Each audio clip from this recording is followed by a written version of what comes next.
So today we want to try and talk about collaboration. We want to try and make this short and sweet. So we are going to talk about how we can collaborate on GitHub. So consider this left side to be person A, this right side to be person B. These are two terminals, but this side is accessing person A and this side is accessing person B. So person A is the one who is going to create the repo, and then add person B as a collaborator, and then we'll clone on both and we'll do push, and then you'll be able to see how we can do that. So we'll set up to connect to GitHub using SSH. You can as well use personal access tokens, but SSH is much better and easier. You avoid the issues of your token expiring and having to update each cloned repo with a new token. So I've already talked about using SSH with GitHub, so I'll just go through first on this. So we're going to create the public and private keys. So we'll cd into SSH. First, this is the home directory, and here, so we cd into SSH, and then here we are going to create the public and private keys. So SSH key generator, we want RSA key type, we want it to have 4096 bytes, and then we'll link it, commit it to person's B email, which is this email. We'll also go to GitHub and you'll see everything there. So once we do this, it's going to generate private and public key. So I can call this you name it as you would want, so that it's easy for you. So surface, let me just call it background key. Password is not necessary, ignore that. If you have many keys, you might as well want to do that. So once that is done, you can see the keys, the key has been created, the vagrant key. So what you want to do is display the key for the public key. The public key is the one you put on GitHub, and that's the one that has to be, can be known. But the private key, however, should be private, should not be revealed to anyone. So I will copy this. Then we'll go right ahead to GitHub here, and this is person B. Person A has already been set up, so we're just going to do this on person B. I decided to just do this section quickly as a recap. There is a whole video that talks about setting up background and goes into depth into explaining how to create this step by step. So here we're just going to skim through. So new SSH key, you can call this background key. Of course, you can name them as you please. Paste that there, and then add. So once that's added, we come back to our terminal. Of course, you'll get an email telling you that it has been added, which of course is good. So we clear this, and there is this command we use to check if the key has been added. Just SSH check for the key type, git at GitHub. Of course, it will say false because we've just created them and we've not added, so permission denied. So what we are going to do is add the key, but first we have to start the SSH agent by passing the command on eval SSH agent start right? Then once that started gives you that, then SSH add. And so what we are going to do, we are adding the vagrant key, the private key. So SSH SSH add, and then the key name, since it's here in that location, do that. So identity has been added. Now if we run that other command, it should give us some positive news, right? So we've successfully connected. So, and I'll just once you connect, you also now have to set your identity. That this is what Git uses to know who is actually communicating when you do Git push. So we'll do git config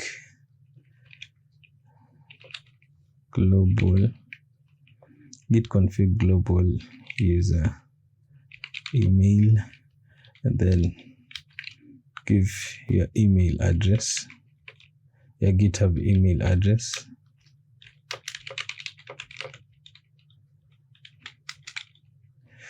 Good. And then now if you do git config global list, it should tell us email has been added. So then now we add our username,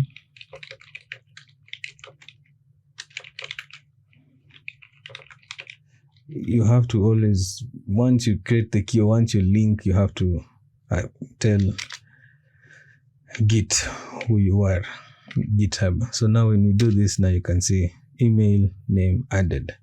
And there's another thing I'll do, just because sometimes with the private key on the vagrant, it might ask you to keep starting the agent and adding the key. So I'll just make changes to my bash file. This is what is normally initialized when you enter into Ubuntu. Now, as we've done here, so we'll just enter this. We go to the last line. Sorry, I meant to go to the last line. G, go there. Then I will put that command to pass the SSH agent start command to eval.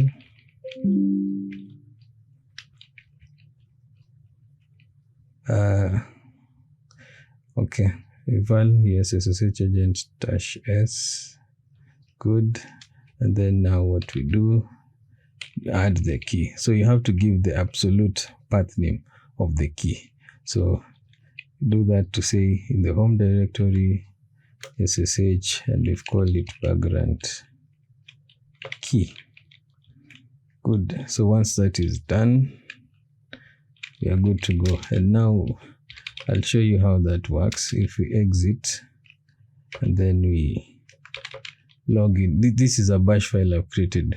I've covered that more on the other video. This just makes my work easier. So now you see when we log in, it has here, as you can see, it has started the agent here, and it has as well added the identity for that.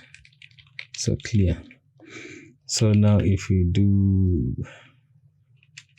yep, pretty much connected to our GitHub now. So I will now go to person A.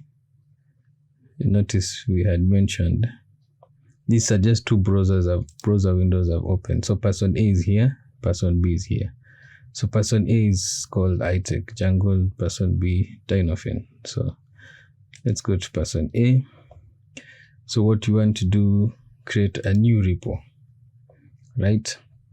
You can call it collaborating tutorial. We won't add anything, so we just create it. Create repo. Right, so person A created the repo. So once you've created the repo, you need to note that person A has to add something here before the other person can clone. Otherwise, it will bring issues. And the most common thing we've been doing is adding README files. So before that, we want to add person B as a collaborator. So you come here, collaborators. Of course, you have to put in your password if you want to do this. I hope I remember my password. Incorrect password. Okay. Not to worry. This should be right now. Brilliant. Good. So we want to add. Yeah, perhaps I'll save that there. So add people, come here. And you can put the email or search them by name. I will just search by name here. Invite collaborator, add. So now once you've added this technically means this person has push access, right? So now what we will do, and notice when we add public and private keys, it makes our work easier. So now when you come to clone, we'll be using SSH, which makes our life way easier. So we come here, you're on SSH. So first person A now clones, and then we'll add a readme file. You just look here. This is the repo. It has nothing. So we'll come here to person A. Let me see what is here. So I like to have things organized, so I can create a new folder. Maybe let's say, okay, there. Let's call it Alex, so that we have all our repos in that folder. So I'll now cd into that folder. It's empty, obviously. Then now I will clone the new repo we've just created. So git clone, just try to git clone and copy it exactly here. So continue, enter. So this will now clone, right? And after you've cloned, it's empty. So it's best practice. Of course, you have to cd into that. So we'll cd into that. And then once you're there, we can create a new file. You can create a readme file and say learning how to put it into readme. It's md. Good. So a new file is there, and then now we can add it. Commit. We say added readme file, and then git push. So this is person A. And now if we come to person A, the reason why you have to create this is because when you create a repo, it has no branch, it's nothing, it's bare. But now when we do this, when you do the first push, it will automatically create a new branch master. So it's important that a branch exists before person B can begin to do anything. So as you can see here, saying readme has been created by person A. And now if you come to person B, we'll notice here it was not showing any repo. But when you go to your home,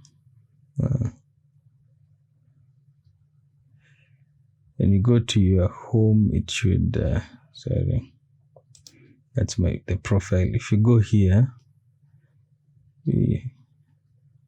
normally it would show us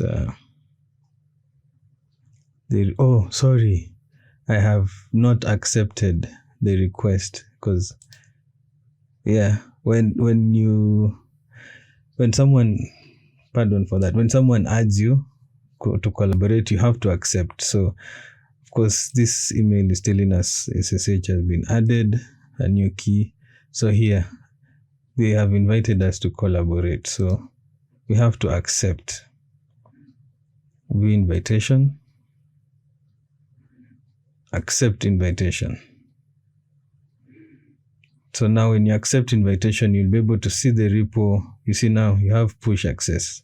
So when someone adds you to collaborate, basically just means you have push access. And as well, when you now clone, you see now when you go to your home, you'll see the repo here that you have been added. You see it's having the username for person A, not for person B. Good. So now we clone. We'll just use SSH as well. Copy that. Since we have push access, we've created public and private keys. So come here. You're in the home directory. Yes. And since we like to be organized, we can create a folder that will have all our repos. And so when you enter here, and now we can git clone that repo.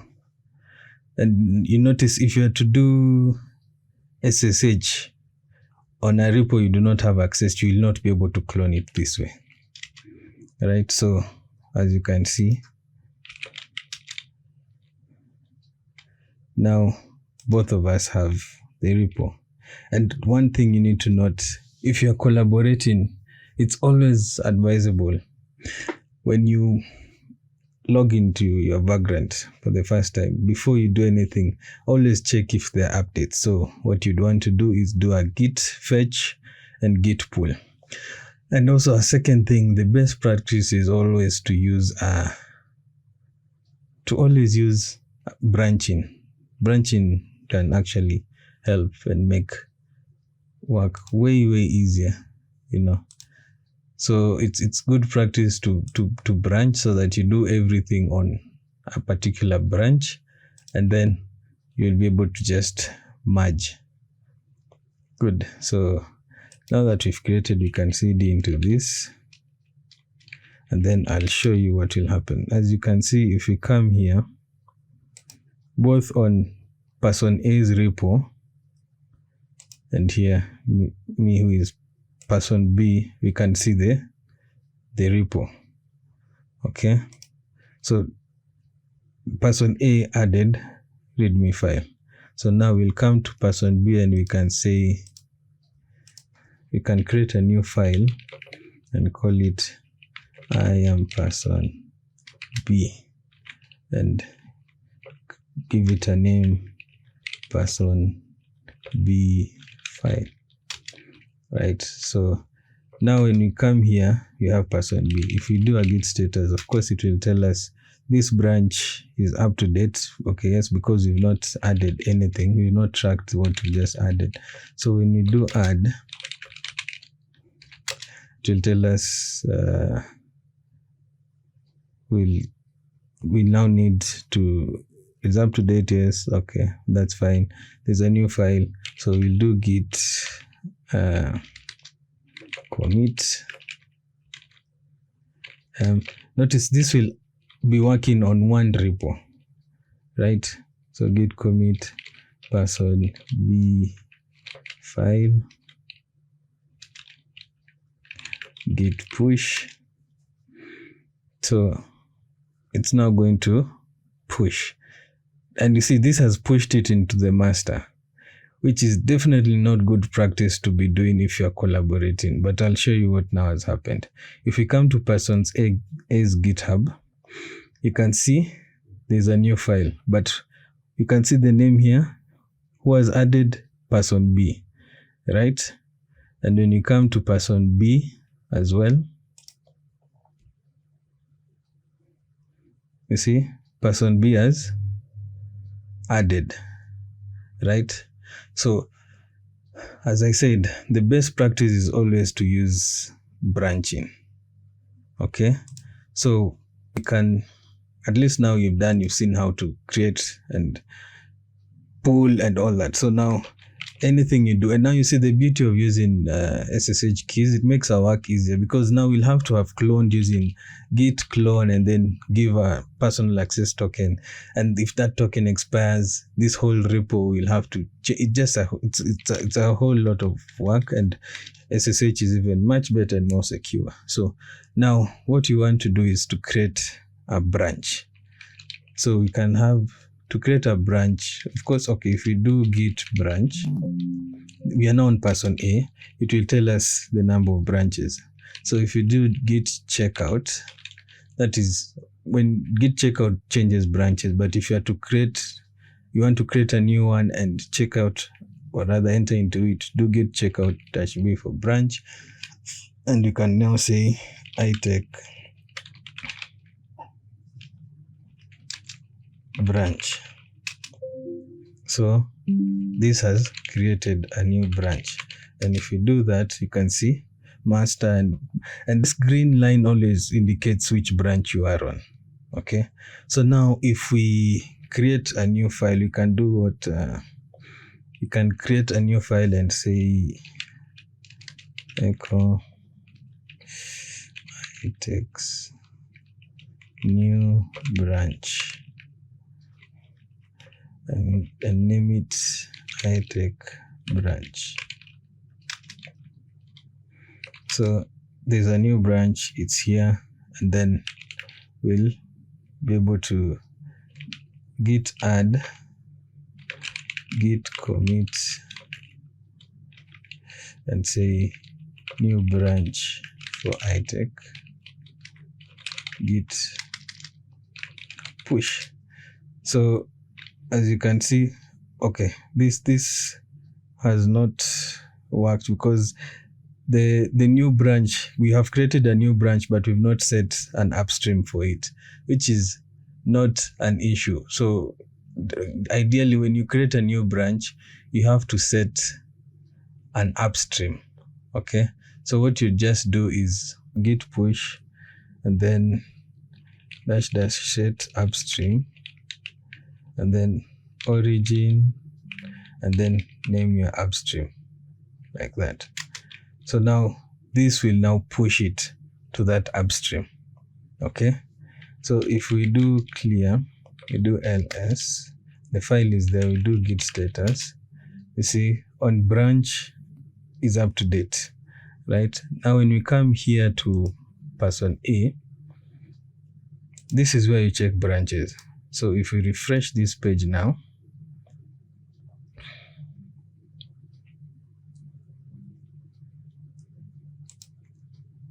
you can see there's a new branch, right? And you see the new file we just created is not there because it's on a separate branch. And you can see here, we open, it's there. Okay, so what you want to do also, we'll create a new branch for person B. So you can come git checkout branch, and then you say Dynafin branch. So now we've checked out to that, and we can create a new file. So best is always just work with a branch. Shortly I'll show you now how we'll proceed and merge. Okay, so merging is where now once you're done, you're sure, we now merge everything to the master. Okay, so we proceed. And there are actually two ways of merging. You can use git merge or git rebase. I'll say this: git merge acts like an importer. Importer meaning if you're in branch master and you do git merge, it will be pulling from where you specify. If you do git rebase, it will be taken to where you want it to go. But we can stick to using git merge so that we always know when you want to merge, go into the branch you want, let's say master, and then do git merge and specify the branch name. Okay, so we are creating our file, echo, we'll say Dynafin person B new branch. Then you can name this Dynafin person B branch.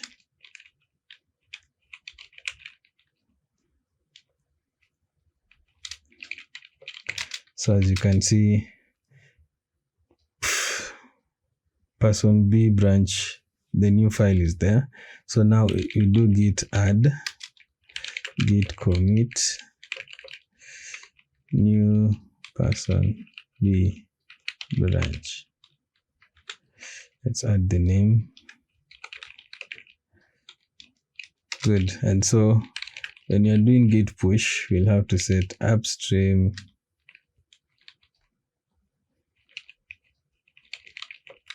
origin and name the branch. We named the branch Dynafin branch.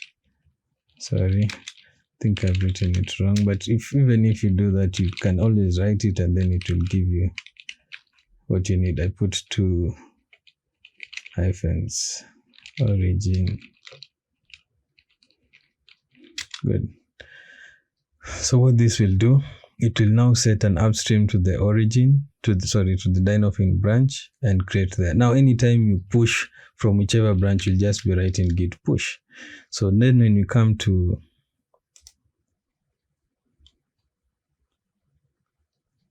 okay, when you come here, we do this. So clearly it seems this is on person B, right? So this branch we have pushed this file here, and then we come to here, it will tell us what has been pushed. So person A can compare and pull.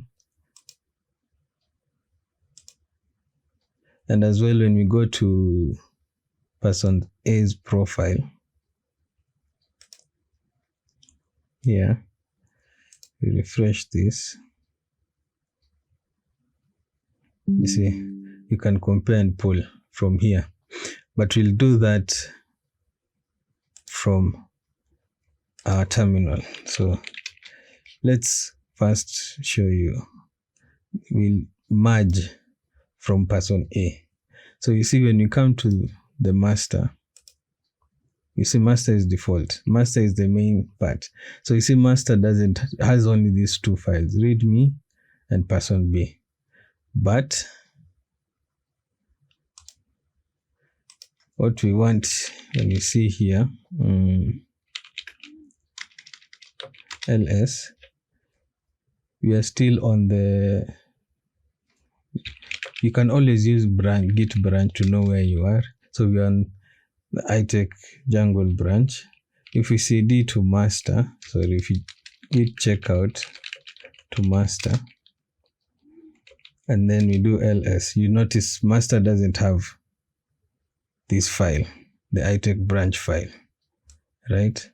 So now we can do git merge and say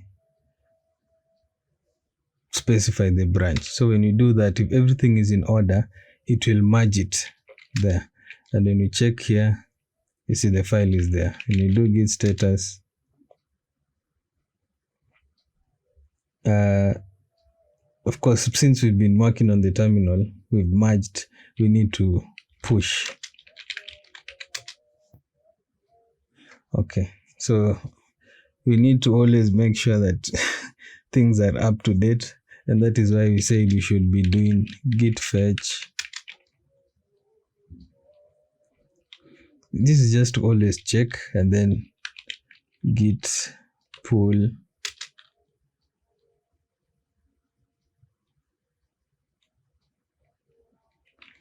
Can close this, sorry. So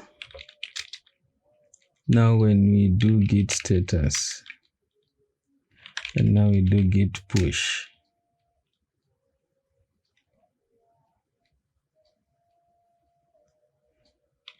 now it has worked brilliantly, and we now can do git status.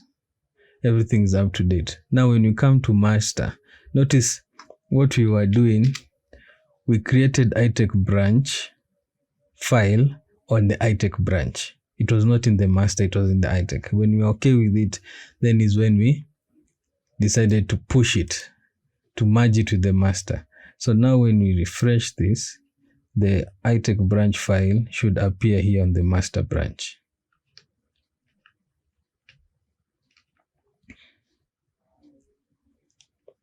As you can see, working brilliantly. So it's always best practice. In fact, you can, now when we come here, this is person B, right? Person B, we created this file, Danofin person B branch. If you do git status, everything is fine, everything is up to date. But now when we do git fetch, it normally takes a second because it's connecting to the internet and getting the data. You see, so it's telling us, yeah, yada yada yada.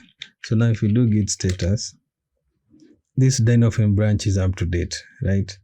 But now when you check out, you have to do git checkout master. We do git status. You see, our branch is behind by 2 commits. So what you need to do is git pull. We always need to make sure we are up to date so that all the files are in sync. Once you do a git pull, if you do ls, you can see the ITech branch file has now been added, right? But we have not merged what we have been working on. Danofin branch has not been merged to the master. So we can now as well go ahead, because you're in the master branch now, you can now merge those.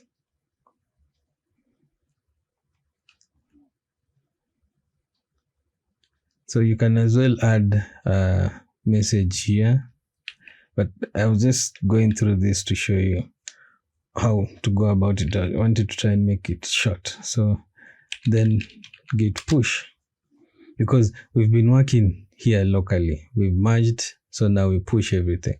So now when we come here again, we are now just looking at person A. The same will just appear on person B, and you can see it will show you everyone, the person who has been making the commits, the person who has been pushing, you see. So Danofin pushed, person B branch is there, person B file, but Danofin branch has been added there, and we can come here again to ourselves.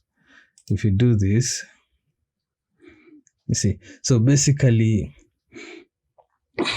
this is the simplest way of doing it. And of course, you show you can secure your master branch to make it so that no one can just push, all that can be done. But for this scope, we were just covering how to go about collaborating, and that means creating a repo, person A creating the repo, person A adding person B as a collaborator, and then both parties cloning. And of course, we're using SSH, which is better. Then after person A has cloned, first make sure person A has to add a file, or at least so that it creates a branch, the master branch. Otherwise, person B will have issues even cloning. Then after that, person B clones. Once person B has cloned, then the best thing is for everyone to create a separate branch where they work, and then they can be merging that branch with the master. So I hope this has given you a good guide. I have tried my best to keep this short and sweet, I hope. And yes, it's taken almost 35 minutes, but at least we've tried to cover a lot in this short duration. So I hope this gives you a good guideline. Cheers.